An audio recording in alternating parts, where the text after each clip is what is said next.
Under the noise of Los Angeles, under the fame, the excess, under the chaotic nature of one of rock's wildest bands, lay a groundbreaking song that was nearly lost to time. This is the story of how the most unlikely band used an incredibly cool musical trick to write the saddest song of the 90s.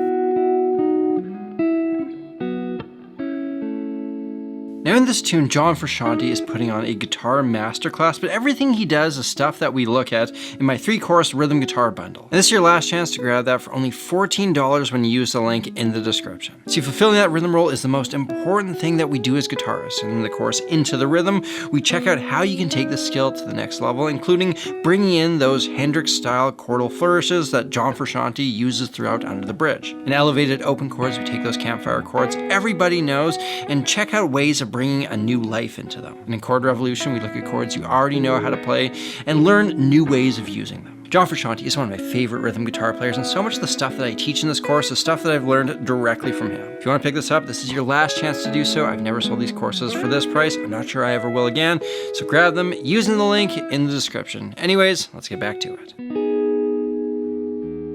Now, I've been thinking about the song Under the Bridge by the Red Hot Chili Peppers lately, and this is kind of strange because this song has been with me since I can remember, but sometimes the greatest pieces of music reveal their magic the more you look at them. And hear me out, the brilliance of Under the Bridge is actually rooted in ancient Chinese wisdom. And I'm serious, the song embodies the concept of yin and yang perfectly. We've all seen the symbol, and it's meant to represent the idea that seemingly opposing forces are actually interconnected. The light and the dark move together to form a greater entity, and within each some of the other exists. And see, within Under the Bridge, more than any song that I can think of, this concept is on full display. We find beauty in ugliness, camaraderie in loneliness, happiness in sadness. So much of the song, from the story of its inception to the music itself, can be seen through this lens of a perfect contrast that just draws the listener in.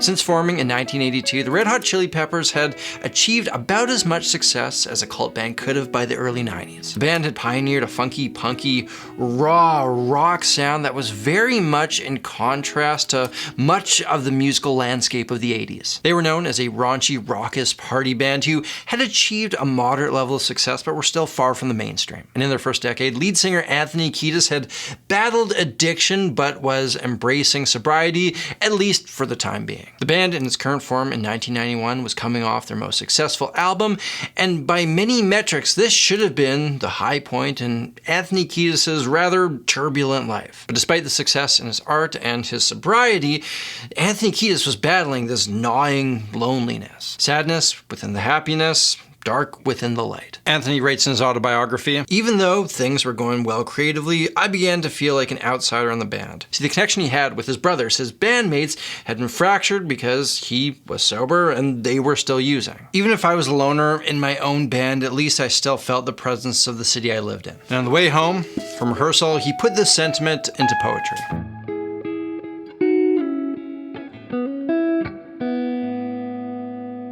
A little while after writing this, the band's producer Rick Rubin is flipping through one of Anthony's journals, and he comes across this poem. He says, "Hey, that's dope, you should do something with that." To which Anthony replies, "It's not really our style, it's slow and melodic and dramatic." With enough prodding, he kind of half sings it, half talks it to the band. They go and grab their instruments, and before long, they've figured out a part and are recording the track. And so here's the thing, this album that they're working on right now, it's kind of a do or die moment in their careers. Despite their moderate success, they had signed a big record deal, and if this album doesn't go beyond the creative and commercial success of the last, they're likely gonna be dropped by their label. The first single, Give It Away, comes out, and it's very much aligned with what the Chili Peppers do. It sees some success on the rock charts, but they're reluctant to put out Under the Bridge next because it's too different from what they normally do. So they don't know what the second single is gonna be. They're playing some shows, promoting the album, and a representative from Warner Brothers goes to one of these shows to see if he can figure out what they're gonna put out next. They start playing Under the Bridge, but Anthony completely bungles his intro. He misses his cue. He's not singing when he should be, but a cool thing happens. The audience is singing the part. And the Warner Brothers rep, he knew right there. In his words, it was obvious. When every single kid of the show starts singing a song, that's the next single. And sure enough, this song that wasn't even supposed to become more than some ideas jotted into Anthony's journal becomes the one. It is a massive success with cross-genre appeal. The band is rocketed into superstardom. And if you listen to their discography, this song stands out. It's a turning point. This is different, but it still manages to feel authentic.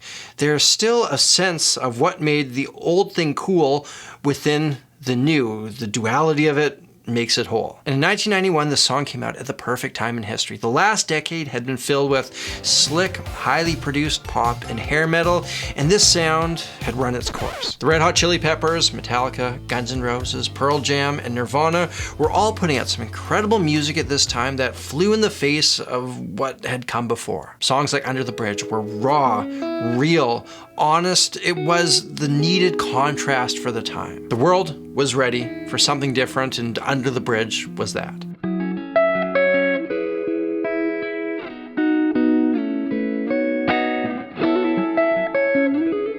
And hey, I'll let you know if you want to hear my full arrangement or grab the free tabs. Links for that are in the description. But one of the most interesting elements of this song is the juxtaposition, the yin and yang that's at play within the music and the lyrics. Right off the bat, we get the spacious, arpeggiated guitar part that goes from a D major chord to an F sharp major.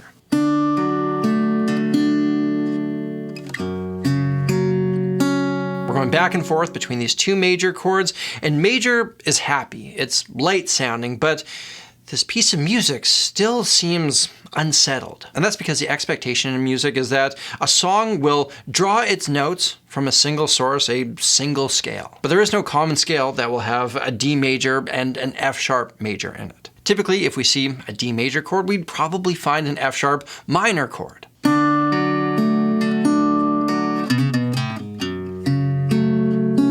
And while that might sound a little bit more predictable, a little bit easier, a little bit more typical, it's not expressing that sense of uneasiness that makes so much sense for a song about loneliness to start with. And here's what is just so great about what John Frusciante came up with here. We get something that's close to what we expect, but not exactly what we expect. Let's envision a spectrum of musical predictability. An F sharp chord is expected. We just expect it to be F sharp minor, not F sharp major. It's the balance of expectation and surprise working together to make something that sounds great. Let's talk about the lyrics. They are raw, sad, and disturbing. Anthony Kiedis is singing about shooting speedballs under a bridge in downtown LA, and he's not even hiding behind symbolism or metaphor. He sings about how he felt in those lowest points of his life, and despite having nobody and having nothing, he still found a sense of camaraderie with the city itself. There was still light within the dark. And inversely, when he wrote this song, when he was in a much better place, there was still dark within the light. And for the most part, these dark lyrics are set against a beautiful, simple chord progression, and this was by design by John Frusciante. I thought if the lyrics are really sad like that, then I should write some chords that are happier. Within the harmony, there's nothing out of left field happening in this main part. Those chords that we heard in the intro, we don't hear again, and John now goes on to draw his chords purely from the E major scale. But he does play this one chord at a part in the song where there's just a massive musical spotlight shining, and we gotta talk about it. Right before the chorus, he plays this.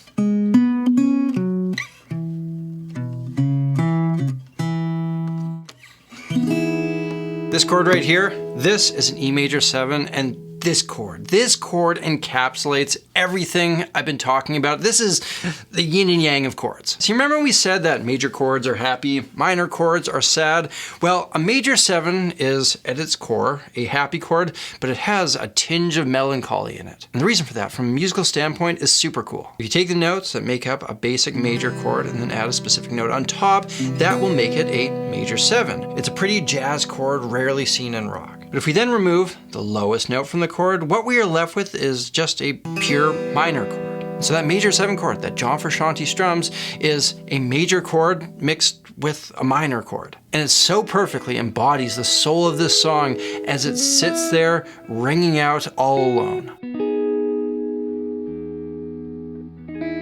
The The song slowly builds to the outro, each instrument creeping in, gradually increasing the intensity. And this gives us this delayed gratification you typically don't find in a ton of pop music. But Under the Bridge, it makes us wait for it. It slowly grows before hitting that climax. And what a climax we get in the form of John Frusciante's mom's choir singing the outro. And it's not a lot bigger, musically speaking, than like 30 people singing together in perfect harmony. And despite this huge epic ending, it still feels raw and vulnerable. And maybe the greatest juxtaposition in this whole song is you have this huge group of people singing together about feeling alone. And the chords at this point, check this out. This is cool too.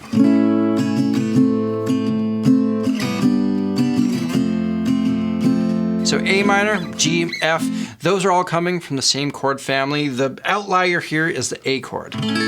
And John Frusciante is doing the same thing that he did in the intro. He's teasing a chord that comes from a different place that's not far from the expectation, but it's not the expectation. And it's brilliant how this is foreshadowed in the intro, and then he brings back that uneasiness at the end. The A major chord stands out amongst the others, and whether this is intentional or not, this is just the perfect metaphor for a guy feeling alone in a city of 10 million people. Ladies and gentlemen, there you have it. That is Under the Bridge and the underlying brilliance within it. And remember, this is your last chance to grab the rhythm guitar course bundle. I've never done these courses at this price. I'm not sure that I ever will again. You can grab that using the link in the description. I've got a full performance of my arrangement of Under the Bridge, as well as tabs, link for that in the description. And hey, if you're not a guitar player, or you are a guitar player, you just want to look cool and support the show, you can pick up some of that Sammy G merch over at shopsamuraiguitarist.com. Till next time, look after yourselves, look after each other, look after the planet, and try not to find yourself getting into too much trouble under too many bridges if you can. I'm Samurai Guitarist, and I'll see you again next time.